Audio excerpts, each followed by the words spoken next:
Hello, folks. I'm Josh McGee, and welcome to another episode of the Gateway to Soccer Show. Thank you so much for tuning in. As always, excited to be back for one more show before I head back to Iowa to complete my second year working on my master's, and of course, more importantly, get back to broadcasting some games. I'm really excited for the return of the fall seasons coming up next month. I'll talk a little bit more about that, where you can find some of my broadcasting work here at the end of this episode. Before I get going, you might notice a small little cut here on the side of my face. Sorry for my appearance. It was just a minor accident this week. No, I'm not trying to become the Joker or anything like that.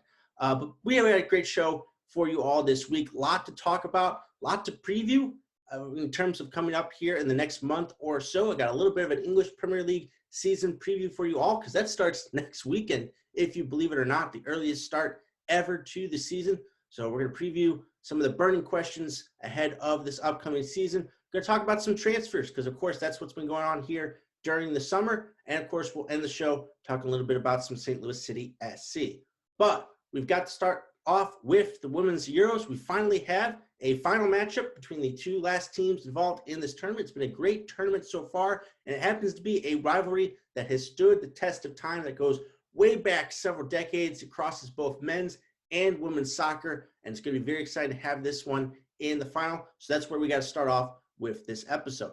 At the beginning of the week, we had 4 teams left at the Euros. Those teams were England, Sweden, Germany, and France. In the first semifinal, it was the host nation, England, taking on Sweden, and it was an absolute beatdown. England got goals from Beth Mead, her 6th of the tournament, is one of the top goal scorers there. Lucy Bronze, and an insane backheel goal from Alicia Russo. You can call it cheeky, you can call it intuitive. I just call it great. It was amazing to see it live when it happened, just an insane amount of skill to be able to pull that one off. That was the 3rd goal, and then the last one was scored by Fran Kirby. All 4 goals there for England to get them the huge win over Sweden, one of the top-ranked teams in the world, as they were able to punch their ticket to the final, which will, of course, take down in their own country. Really exciting opportunity here for England. They have dominated this tournament so far, most goals in open play with 17. So, of course, they look like the favorites going into this final. They've been on a fantastic run. Of course, again, Coach Wigman has completely revolutionized what England have been able to do. Obviously, Beth Mead, the leading goal scorer there, but they've been getting goals from all sorts of different players out there, a lot of contributions from different areas, and they've looked really good so far. They absolutely took it to Sweden, who have looked pretty good, especially on the defensive end during this tournament, but England absolutely ran roughshod over them on their way to the final. In the other semifinal, speaking of rivalries, it was Germany versus France. This was a really fun match. It was extremely open. There were a lot of chances on both sides. In the end, it was 2 goals from Alexandra Popp that were enough to get Germany the 2-1 win and book their ticket to the final. Popp tied with Mead at this tournament with 6 goals so far. She has been great. Germany, of course, have looked really good throughout this tournament. This is, I think, might have been the first match where they didn't keep a clean sheet, and it was only due to kind of an outrageous own goal in the end. But they were able to get it done. Popp got that header. It was about the 78th minute or so, which ended up being the game-winning goal. But they were able to win this match. They now move to their 9th ever Euro final. Extremely impressive record. You can't get much better than this. The previous 8 times they have won the whole thing. That is a little bit of the partial backdrop going into this final matchup, England versus Germany. This will actually be the 2nd time ever that England and Germany will meet up at a Euro final in women's soccer. The first time happened back in 2009. Germany came away victorious by a huge margin of 6-2. But of course, this rivalry, this extends to both men's and women's soccer. You can talk about the 1966 World Cup final. You can talk about some of the other meetings at the World Cup or at the Euros between these two sides. In men's soccer, the rivalry is ferocious. The women's side as well. England actually came away with their first victory versus Germany a couple of years ago. I believe it was in 2015. So they don't have that great of a record as well versus their German rivals here. But this is going to be very exciting. Both teams have been on fire at this tournament. This is obviously the 2 best teams coming up here in the final. England, of course, all the pressure in the world, playing at home, trying to come up with their first major trophy still on either the men's or women's side since 1966. Opportunity here for England to win their first Euro championships. Of course, Germany, a lot of people counted them out, or at least weren't kind of putting them up there with the favorites at the start of this tournament, but they've been nothing but superb so far. And again, chance to extend their perfect record and go 9 for 9 in their history at the Euros. A lot of talent on both sides, a lot of experience on both sides, and I expect, much like some of the semifinal matches were, this to be a little bit more open than you usually would see in a final. I think there'll be a couple of goals, maybe at least one for each side involved here. You got to ride with England right now in terms of the momentum and in terms of just the difficulty that they've had a little bit at this semifinal matchup. But you think about the match versus Spain that they really had to grind out and find a way to get to this point. I think they've had a little bit of a tougher, experience that will lend itself here in a tough matchup versus Germany. We finally saw Germany that know that defense cracked, so they know it's possible. It will be a tough task nonetheless, but still very excited to see this matchup coming up here in a couple of days or so. Again, England versus Germany, it doesn't get much better than this, whether it's men's soccer, whether it's women's soccer. It's still a great rivalry, and I think it'll be a fitting conclusion to what has been an excellent Women's Euros tournament. So while the Women's Euros tournament will wrap up this weekend, what will be starting soon, as I alluded to a little bit in the open, will be the English Premier League season, as well as the other domestic club campaigns. You think about La Liga, Serie A, German Bundesliga, and all those other leagues starting up here early because of the World Cup coming up in November. So I want to get into a little bit of some of the moves that have been made, the major moves this past summer in the transfer window to kind of set up all these other different clubs and how they're vying for position here as we approach the 2022-2023 season. So here you go. Here's my list, the top 10 transfers that caught my eye from this past summer. At number 10, I'm a little bit biased, but I chose Antonio Rudiger transferring from Chelsea to Real Madrid. Rudiger, of course, was part of a great defense at Chelsea, a Champions League winner there as well. Now looking for a new challenge as he moves over to Spain. I think this is the type of transfer that Madrid have needed for the past couple of years. If you think about it, they've been trying really hard to replace Sergio Ramos and Rafael Varane back there in defense. Rudiger is the type of guy who has a lot of tenacity, plays with a lot of toughness, and can offer a little bit of a backbone to that Madrid defense and help in an area that they've been looking to improve over these past couple of seasons. You think about him offering his defensive abilities there, helps a lot with, of course, Karim Benzema and the rest of that offense. So Rudiger, I think it's a little bit under the radar in terms of some of the bigger moves made by some of the other clubs this summer, but I think it's a move that will really help Real Madrid in those tougher matchups. Speaking of underrated signings, at number 9, I went with Sven Botman, transferring from Lille to Newcastle United. Botman is a 22-year-old Dutch center back who's been playing some amazing football at the early stages of his career. If you think about it, just a couple seasons ago, Lille won the League One title over PSG, broke up basically a monopoly that PSG had on that league. Well, one of the guys that was able to help Lille to that championship was Botman. He's just a tremendous defender at this young age. Now moving over to Newcastle. High expectations now with the new ownership group there, bringing in a couple of different players and hopefully trying to challenge for a higher spot up in the table. Botman's the type of guy who can really help out. Again, only 22 years old and is already really good, already pushing through for the Netherlands national team there. So really good signing here by Newcastle. They didn't have to pay too much for him in the end, but a guy who's already got some experience, playing in some highly pressurized matches, already has a championship under his belt. Looking forward to see what Botman can do in the Premier League. Coming in at number 8, maybe again, just a little bit of American bias, but I have Gareth Bale transferring from Real Madrid to LAFC. I have it here for one very important reason. Gareth Bale, while his place in the Wales national team is pretty much secure, he still needs to get playing time. He still needs to get, good experience, be in good physical shape ahead of the World Cup. So where did he choose to play the few months prior to that World Cup? He chose to come to MLS.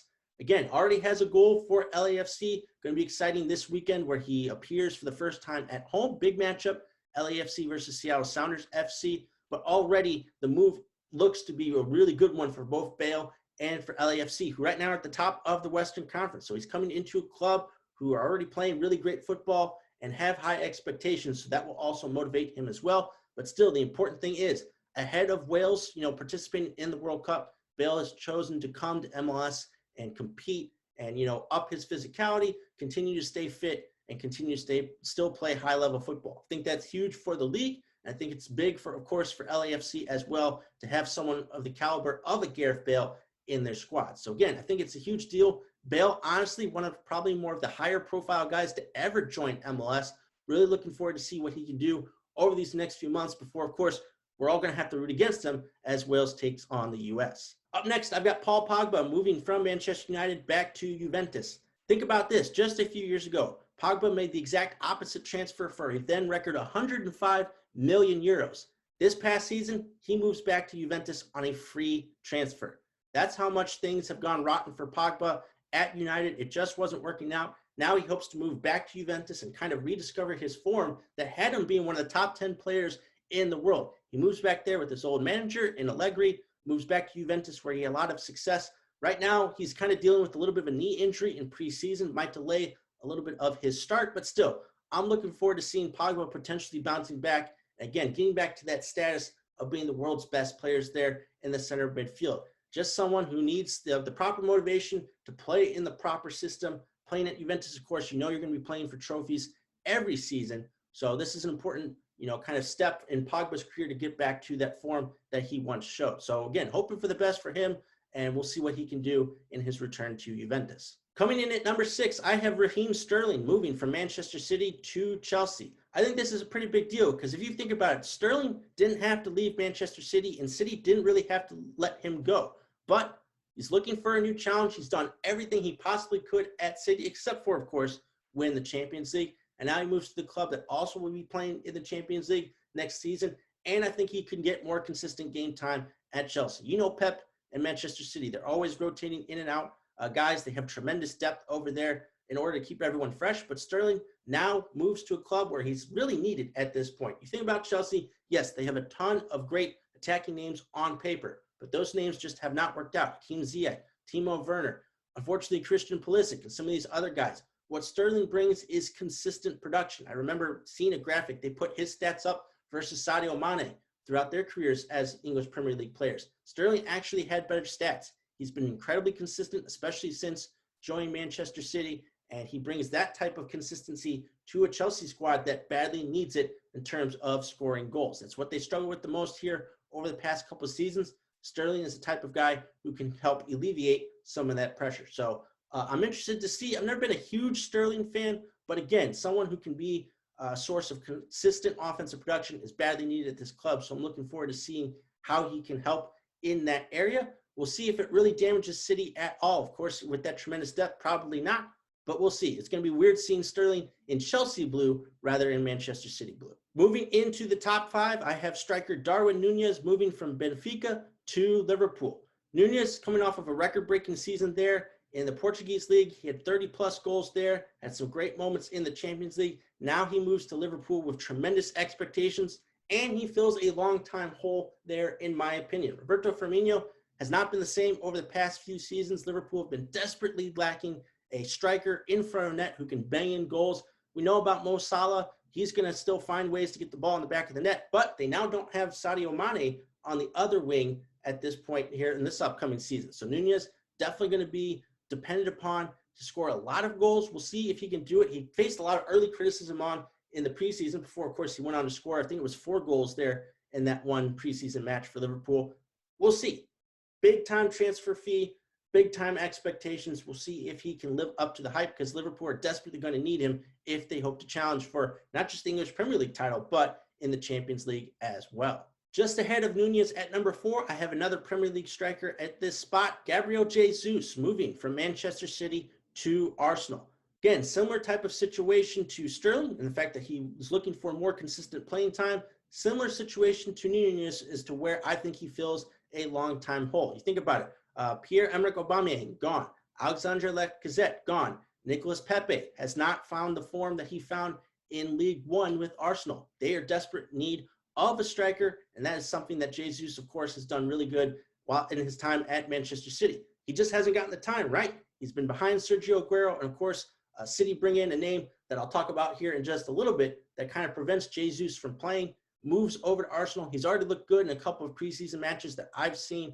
Again, someone just looking for the opportunity. He's still extremely young in the early parts of his career. So this could be a big-time move for Arsenal to get a guy who can put together a consistent goal-scoring record and can really help out a lot of those young midfielders that they have playing behind him. So Jesus finally getting that opportunity to start consistently. We'll see what he does with it at Arsenal. At number 3, I'm going with center back Matthijs de Ligt, moving from Juventus to Bayern Munich. It wasn't too long ago that de Ligt was the biggest name in the transfer window, commanded a huge transfer fee to move from Ajax to Juventus, went there because of the opportunities to play consistently instead of some of the other bigger clubs that were interested in him. It just didn't work out at Juventus. Might have been a few injuries involved, and just not a lot of consistency in his play that has allowed for this transfer move to happen. Still a huge fee that Bayern Munich had to put up in order to acquire his services. Munich have lost a couple of center backs. I know Nicholas Sewell has moved on to Borussia Dortmund, so there is a need for him there. And this is a spot where he can hopefully kind of get back to where he was one time considered one of the best defenders potentially in the world. Ahead of the World Cup, where the Netherlands are going to play a role in, this is an important step, an important time in De Ligt's career. I have no doubt that he can rediscover his form, especially in a team as talented as Bayern Munich. So I'm excited to see what he can do as he takes his talents to the Bundesliga. As one big name joins a Bundesliga club, another one leaves. Coming in at number 2, I have Robert Lewandowski leaving Bayern Munich and headed to FC Barcelona. This move really has a lot to do with not just Lewandowski, but with Barcelona as a club. In terms of the player, Lewandowski, we know about him. He set tons of goal-scoring records for Munich during his time there in the Bundesliga, won countless amount of trophies. The question is, moving to La Liga, does that help or hurt his chances of continuing his goal-scoring form? I think so. He's a great striker, got a great track record as well in the Champions League. I think he can continue to do it in La Liga. For Barcelona, of course, in terms of their transition, the struggles they've had to bring in players over the years, the financial situation at the club, getting in someone like Lewandowski is a huge boost to them. They haven't had this level of a striker arguably since they had Luis Suarez. Neymar, of course, not quite a striker. Same with Lionel Messi, more guys who played a little bit outside on the wing. Lewandowski, of course, is a true number 9 and someone who will benefit from some of the other attacking talent that they have there who can play off of him. So this is going to be really interesting to see how Xavi works Lewandowski into his system, how they're going to play off him, how they're going to set him up. But it'll be really weird. Lewandowski's been with Bayern Munich for a long time. So to see him in another kit will be something to see. But I'm looking forward, again, to seeing Lewandowski transition his talents to La Liga. I think he's going to be a tear there, especially when Barcelona go up against lower level sides. We'll see how many goals he can put in this season. But at number 1 on this list, can it really be anybody else but Erling Haaland transferring from Borussia Dortmund to Manchester City? We know about Haaland's connection to City. His dad played there for the better parts of his career. We know about Haaland's goal-scoring record. Even at such a young age, he's been setting records at every level that he has played. We know about the pressure that he is under, commanding a big transfer fee, moving to the Premier League champions in Manchester City, who are still in search of that Champions League trophy and the expectations that come with it there. But really the only question I've got is can he actually be stopped? Because he hasn't been so far. Like I said, he has scored at every level of his career, especially lately here with Borussia Dortmund. Now he moves to a team like Manchester City and all the offensive talent that they already have. Think about that potential connection here with Kevin De Bruyne, with Erling Haaland. Imagine how many goals that he's going to get set up for, or vice versa, because of his passing ability. It's just going to be extremely fun to watch. We've seen great great players come to the Premier League, great strikers, and flop. But we've also seen great strikers come to the Premier League and take the league by storm. I think that's going to be the case here with Haaland, playing in Pep's system, playing for a team like Manchester City. He is going to thrive. Kind of been a piece they've been missing for a couple of years with Aguero moving on from Manchester City. Gabi Jesus, again, didn't quite fit there. Haaland's going to be the one that's going to take a hold of that number 9 spot and is not going to let it go. The only thing that would stop him could be injury. We'll have to see. He's been tremendously, good in that area so far of his career. Great young player, great goal scorer. Again, I think the sky's the limit at Manchester City. Somebody who is not just going to help them win a potentially another English Premier League title, but someone who could finally help them get that elusive Champions League trophy. So Haaland, I think, no question, biggest transfer from this past summer. Someone who is really, again, I think is going to take the Premier League by storm. So those are my thoughts on the top 10 transfers from this past summer. Now I want to get into my thoughts on the upcoming season for the English Premier League. It's the league that I follow the most, that I know a lot of people, not just in the US, but around the world, follow the most. And this is going to be a pretty important season. Like I said, earliest start to a season in its history due to the fact that the World Cup will be starting up in November. We're going to see how that plays out with some of these teams in terms of the depth, youthfulness versus experience of those clubs. But I want to get into the 5 burning questions ahead of the upcoming 2022-2023 English Premier League season. We're going to start at the top with the 2 teams that have kind of separated themselves from the rest of the pack in the EPL. I'm talking about Manchester City and Liverpool. I don't think that's going to change this season in terms of what they've been able to do in the transfer window and the teams that they've already built. I think they are several steps ahead of anybody else in the Premier League. So I think it's going to be another tug of war between these two clubs. But the question I have is, has City even separated themselves from Liverpool? You think about the big moves each club made at striker. Erling Haaland versus Darwin Núñez. Who would you put your money on? My money would be on Haaland because he's done it at every level of his career. He's done it with a lot more pressure and a lot more of a spotlight than Núñez has. And again, I think about in terms of the connection he has with City, the system he's going to play in, I think it's just a little bit of a better fit. You think about the overall depth of both teams, right? Manchester City, again, they let Raheem Sterling go, and yet they'll have someone like Riyad Mahrez or Phil Foden. They've got Jack Grealish. They've got Kevin De Bruyne. They bring in a Calvin Phillips from Leeds United who will compete with Rodri there in the center of midfield. They got guys on top of guys. With Liverpool, they lose Sadio Mane. They're going to have Diego Jota come in, but behind him, in case there's an injury, there's not a lot of depth there. Think about, Jordan Henderson, being a part of the Liverpool midfield. You got Fabinho, Thiago Alcantara there, but again, in terms of behind those guys, not too much depth. It's the same potentially maybe at center back if they face another long-term injury there from one of their guys. I just don't think they have the depth that City have, that they can just rotate players in and out from week to week and have a fresh squad ahead of the World Cup and after the World Cup, because a lot of guys are going to have a lot of tired legs there coming back. So I just think in terms of the big moves that were made, City did a better job there than Liverpool, and their overall depth, I think, has separated themselves and has made them, I think, the unquestioned favorites heading into this Premier League season. Moving on to the other big six clubs, because I do think Manchester City and Liverpool are going to finish 1-2 in some order no matter what. So that leaves just 2 spots left for the Champions League.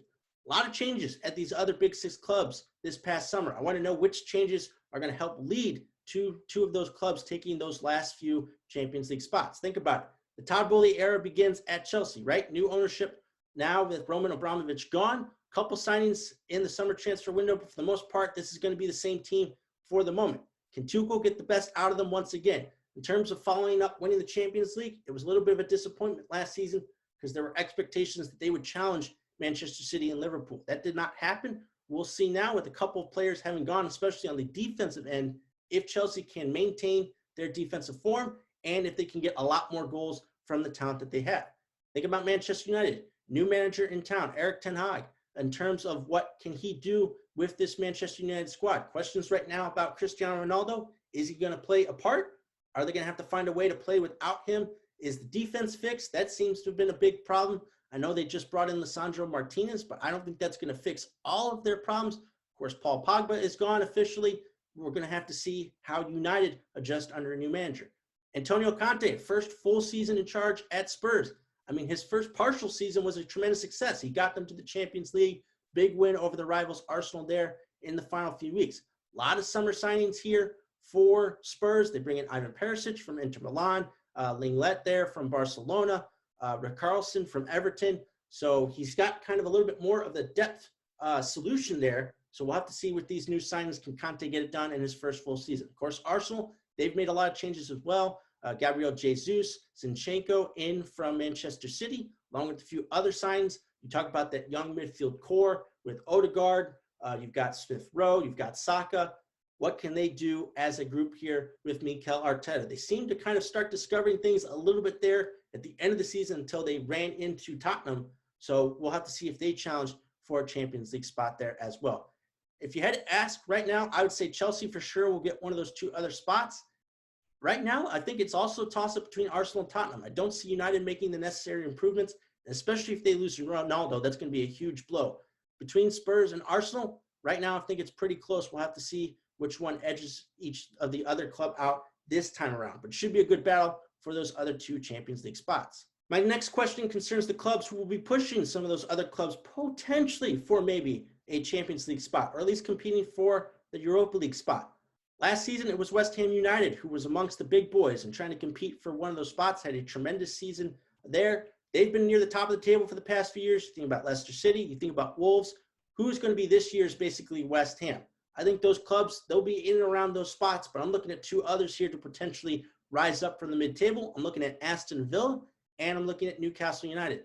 Aston Villa, they've been doing a lot better job signing some players. Of course, Philippe Coutinho, officially now in the fold after an original loan from Barcelona. He has been permanently transferred in. He's going to provide a lot of juice to an offense that has looked pretty good here over the past couple seasons. And you think about, Martinez in net, Tyron Mings back there in defense and some of the other guys that they've got, they could potentially make a push there from mid-table. Newcastle, of course, new ownership, bringing in a lot of money. I talked about Botman as a transfer. They've got Chris Wood and Nick Pope from Burnley after they've been relegated. Wood, of course, pretty good goal scorer up top. He can combine with Colin Wilson there. Think about Alan St. Maximum as well as another offensive threat. Newcastle, I think, is going to make a pretty stellar improvement here this season and potentially could push themselves even further up and maybe challenge for a Europa League spot. But again, it's all about those smaller clubs who can push some of the other big six clubs for one of those spots. There are going to be a few clubs there to look forward to here this season. Looking a little bit lower in the table, want to talk about the three newly promoted clubs and asking how are they going to do this season. AFC Bournemouth back after 2 seasons. Eddie Howe no longer the manager there. That is Scott Parker who is in charge. They bring back a few players who have some Premier League experience. Fulham, winners of the championship, are back after just 1 season there in the 2nd division. Of course, Fulham, we know they've been bouncing back and forth. 1-year absences, 1-year promotion, 1-year relegation. Both Fulham and Bournemouth historically have struggled on the defensive end. They just never really seem to have a grasp of, locking things down. They're a couple of really offensive-minded clubs, but at the Premier League, they get bombarded with goals, and that is what eventually has led to each of their relegations. We'll see if they've learned their lesson this time around, but still, I think there'll be a couple of fun teams to watch. Nottingham Forest up in the Premier League for the first time in 23 years. Very exciting to have them back. Not truly like Brentford last year, where since their first promotion to the Premier League, but kind of in the same vein. It's a big promotion. It's a club that we haven't seen for a few years in the Premier League. I really like what they've done in the transfer window. They got someone like a Dean Henderson, who I think has been underutilized at Manchester United behind David De Gea. Now you put him in net. They've signed a few other players as well. Jesse Lingard, we saw what he could do potentially at West Ham. We'll see if he can bring that type of form to Nottingham Forest. I think they're going to do okay. I don't think they'll be as good as Brentford were in their first season, but I definitely think that they will stay up.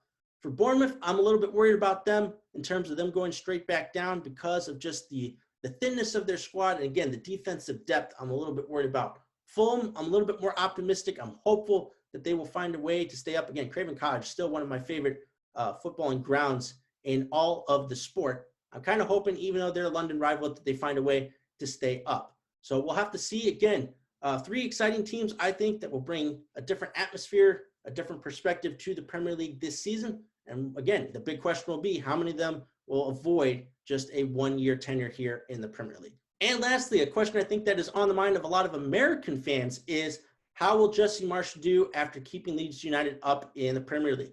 Marsch was brought in late to Leeds United last season, and he was able to successfully keep them up in the Premier League, avoid relegation, get them out of the bottom of the table basically on the final day of the season. Now we'll have to see how he does as a full-time manager. He's brought in a couple of familiar faces from the U.S. men's national team, and Brendan Aronson and Tyler Adams, a couple of his former players. So we'll have to see. Again, really hoping for the success of this club based off of the 3 Americans there. Would be a big boost to potential, American managers going overseas and working for some prominent clubs there. If Marsch is able to be successful at Leeds, think about Adams and Aronson, 2 guys who are most likely going to make the U.S. men's national team for the World Cup. Important for their development, important for them to get consistent time and to play well in the Premier League. It's a big step up. And it's a big opportunity for all 3 of these guys. And of course, wishing a lot of success for them.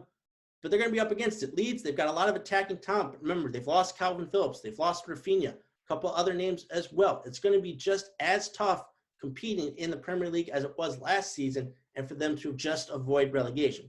Hopefully, they're not in a similar situation this year. But again, got to be a huge interest, especially to American fans, to see how Leeds United does this season. So we've talked some international soccer. We've talked a little bit about the upcoming club seasons about to begin. Now to end the show, of course, want to talk about St. Louis City SC and maybe some other St. Louis related news as well. Of course, to start off, we got to talk about the big win by City 2 in MLS Next Pro over North Texas SC. They were able to keep a clean sheet this past weekend at home in a 2-0 win versus North Texas. Goalkeeper Roman Berkey made his debut for the club, but he didn't have to do too much. Didn't see too many shots in net as City really took care of business, again, against a team that was in playoff positioning at the time. Big win for City. They maintain 2nd place in the standings as they go on the road this weekend for a big-time matchup versus the 1st place team in the Western Conference in the Tacoma Defiance. Again, that match will take place tomorrow night. Big opportunity here for City. Still a couple months left in the season to lock down that playoff spot, but this is an opportunity. With a win over Tacoma, St. Louis would vault them and into first place in the conference. City have been playing great, back on a winning streak here over the past couple of matches. But again, big time opportunity versus the best teams so far this season. Again, plenty of time. A lot of the teams that they face down the stretch are outside of the playoff spots at the moment. Still got a couple of big matches on the schedule, but none bigger than this one this weekend. We'll see how they stack up against the best team in the conference. Of course, we knew about Berkey making his debut. We'll see if he is going to be able to consistently start for them in this MLS Next Pro season. But again, ton of talent there for City, who are playing well right now. And just, again, more so an opportunity to showcase themselves against a potential opponent down the line in the playoff system, rather than expectations in the fight here for the playoff spot. At this point, it looks pretty good. I think they're like 9 points up on the team in 5th place in the conference, or some type of margin like that. So in terms of them going forward, unless there's just a humongous collapse, I think City are going to move on to the playoff round. So again, big time opportunity here for City this weekend, go up against one of the better teams in the league. In other City 2/Academy news, St. Louis City Academy player Fritz Vollmer was selected as the club's first ever representative at the MLS Next Pro All-Star Game this week. Vollmer has made 5 appearances for City 2 this season, including a couple of starts there in defense. Fantastic achievement, and congratulations there to Vollmer on being the first ever representative of any team of St. Louis City SC at an All-Star Game. This is going to take place over the All-Star Week festivities. Excellent opportunity for MLS to showcase some of the younger talent here in this league, and Vollmer gets to be a part of that and represent St. Louis City SC. So very exciting opportunity for him, another historic achievement for the club, and no doubt that I think in the coming years, City are going to find a way to force a couple of representatives onto this all-star team based on the way that they're playing. But congratulations to Fritz on being the first. And lastly, I want to give a quick shout out to Chattanooga Football Club, who were named Southeast Independent Cup champions this past weekend after they beat Club de Leon 3-2 in an absolutely thrilling match. On top of all that, Chattanooga, they are unbeaten in NISA League play since April. It's been a tremendous run for that club, who feature a lot of players with St. Louis connections, and of course are led by CEO and former Vice President / General Manager of St. Louis FC, Jeremy Allenbaugh. Congrats to Jeremy and everybody over there at Chattanooga. Very impressive run. Congratulations on the Independent Cup victory, and looking forward to see what they do for the rest of the season. Well, that's going to do it for this relatively quick episode of the Gateway to Soccer Show. Thank you so much for tuning in. As always, don't forget to like, comment, and subscribe to my YouTube channel. That pretty much is going to do it for me for the next couple of months. I'm headed back to Iowa. I'm thinking about putting something together ahead of the World Cup in November. Not sure if that'll be in written form or here on the Gateway to Soccer Show yet. I will let you all know. But like I said, I'm headed back to Fayette. Very excited for the upcoming fall seasons, especially men's and women's soccer, of course. Going to be a lot of games that I'll call that will feature a lot of players from the St. Louis area. I know on the women's soccer side, Rockhurst, McKendree University are some of the early games with a lot of St. Louis area players. On the men's side, I know they will play Truman State at home. So plenty of opportunities for you all to tune in and see some of those players who played for the likes of Scott Gallagher, Lou Fuse, some of the other local clubs here in St. Louis who will be featured in those matchups. Of course, you can tune into me. Any type of support is appreciated as I continue to develop my broadcasting career, and look forward to taking the next step after this season and seeing where my career takes me. But for right now, again, I've always been a broadcaster at heart. Very excited to get back to it here over the next few months and into the upcoming year. But this is always fun. I always love talking soccer. Love connecting with everybody here in St. Louis. It's been a great couple of months here, but now it's time to get back to work. So much to look forward to with the upcoming seasons. Again, internationally, English Premier League, Bundesliga, Serie A, all of those leagues. The World Cup, of course, in November. Wrapping up of the MLS season, the last MLS season without St. Louis City SC. And of course, as we get closer to it, the inaugural season for St. Louis City SC. Very excited for St. Louis and everything that is going on in the world of soccer. So hopefully you all have all enjoyed this episode, because it's going to be the last one for a while. I'll talk to you all as soon as I possibly can. Till then, take care. Have a great weekend.